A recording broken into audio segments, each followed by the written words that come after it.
guys, welcome back to another new podcast. This is a new series I'm going to be doing, veganism in the news. So basically just each week to let you know, I'll just be doing things like what's come up in veganism, whether it be things like obviously new cruelty-free brands, new vegan products on the shelves, anything that's happening in the world, cruelty to the animals, anything at all. But this week I was actually going to touch upon Kat Von D.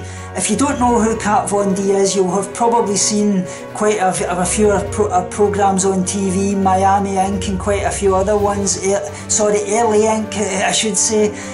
She was absolutely amazing. Like I say, Kat Von D is a true inspiration, and only veganism can grow really quickly by somebody like her, because a lot of people actually look up to her. Like I say, what actually happened this week, Kat Von D actually was shaming cosmetics brands' decision to test on animals.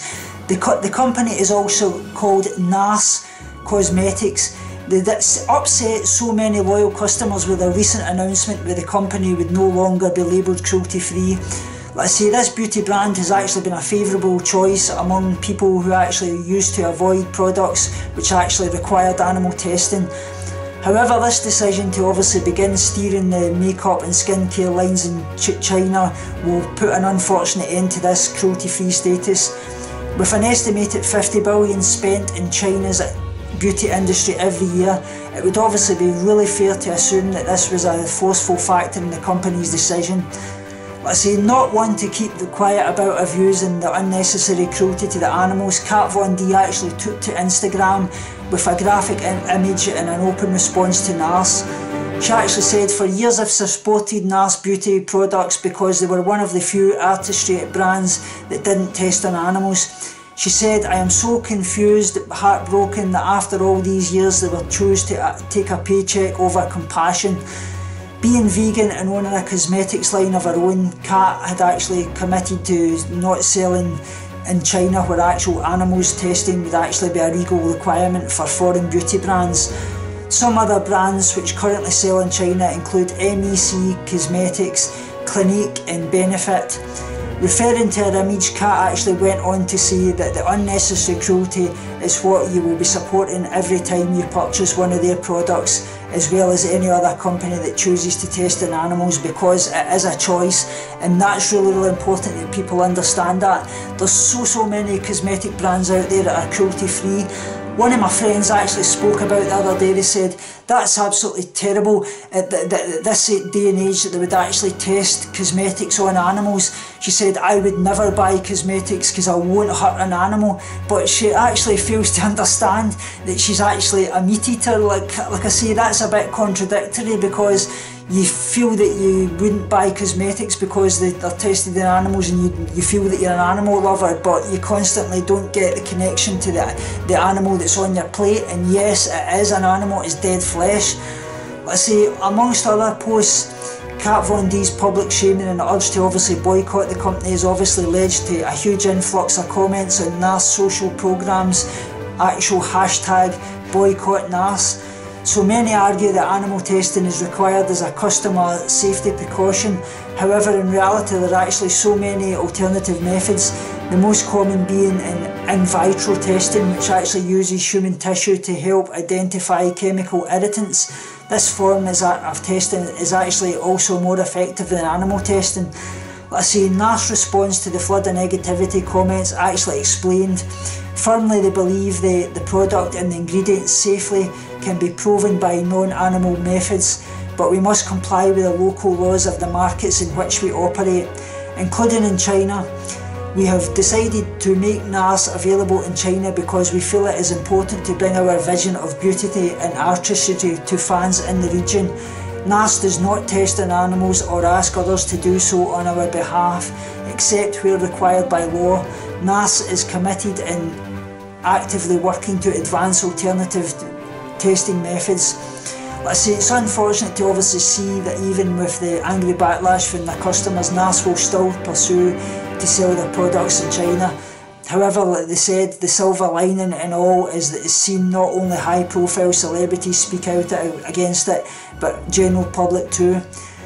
actually went on to say in this article, perhaps shoppers are becoming more discerning when it obviously comes to purchasing products. Let's see, Kat Von D actually had previously taken to Instagram in a more uplifting manner, stating that every purchase we make is a vote. When we buy products from a company that obviously tests in animals, we are basically voting for cruelty. And no lipstick or eyeshadow is worth that. Let's say the good news is that we have the power to change. Let's say simply be choosing to support cruelty-free beauty instead.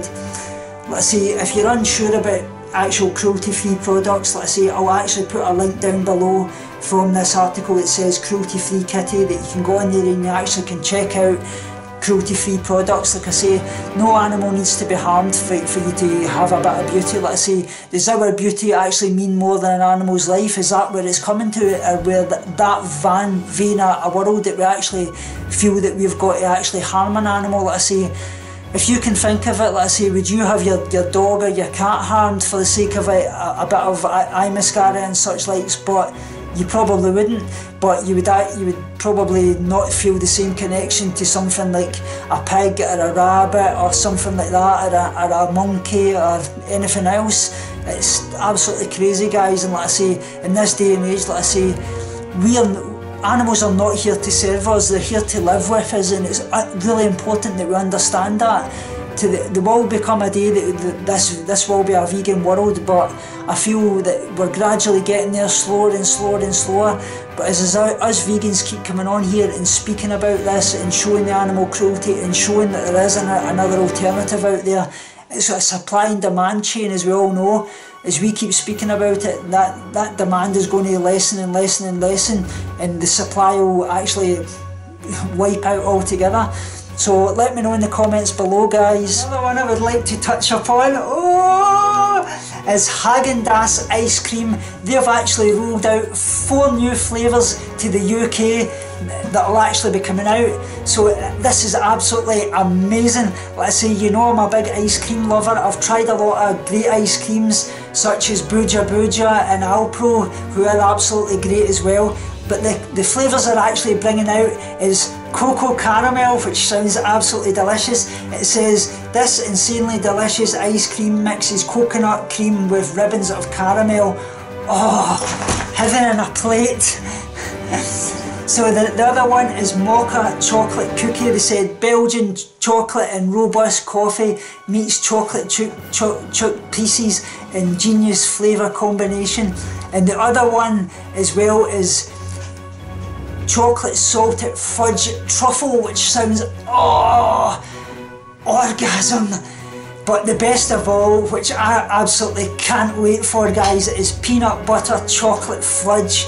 These will all be coming out very, very soon. Like I say, obviously we know Ben & Jerry's obviously recently added vegan flavours to their product lines too, but I don't think these are out in the UK yet. But Häagen-Dazs will be bringing these out in the UK very, very soon. Let's say, there's actually a lot of vegan ice creams out there. Let's say, calves are generally torn away from their mothers, as we all know, from the first day at birth, which causes them both to extreme distress. Let's say, mothers can actually be heard calling away when their actual calves are taken away from them. Let's say, and then the calves end up crammed in veal crates for actually barren feedlots, let's say, to actually be fattened up to go out into the veal industry. So, like I say, there's no need for a calf to actually be killed for the sake of an ice cream flavour. There's many ice cream flavours out there, and this is absolutely great news to hear. Let me know in the comments below if you would like me to obviously cover any vegan topics in our next podcast, and I'll speak to you all very, very soon, guys, and go check out those Häagen-Dazs ice creams. Binge on life, purge negativity and starve guilty feelings.